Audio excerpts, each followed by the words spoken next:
लोणच्यासाठी कैरी निवडणं हा एक संस्कारच आहे. आईसोबत, आजीसोबत किंवा कधी कधी मैत्रिणी मिळून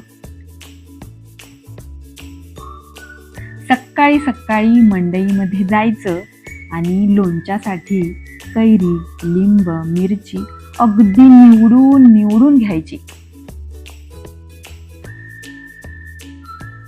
कैरी घेताना तर जाम मज्जा. कैरीची फोड समोरच्याने खाल्ली की त्याचा चेहरा जितका आंबट तितकी कैरी लोणच्याला योग्य. माझी आजी नेहमी म्हणायची, वर्षभर टिकणारी लोणची ही अत्तराच्या कुपीसारखी जपावी, म्हणजे त्याचा दरवळ हा वर्षभर घरात राहतो.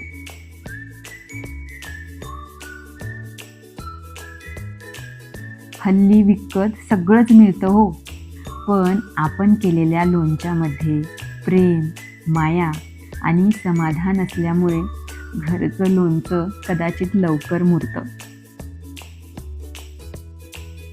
त्यामुळे यावर्षी आमच्या सोबत वेगळी वेगळी पण वर्षभर टिकणारी लोणची नक्की करा. तुम्हालाही मज्जाच येईल. चला, सगळे मिळून लोणची करूयात, तीही किचन क्वीन सोबत.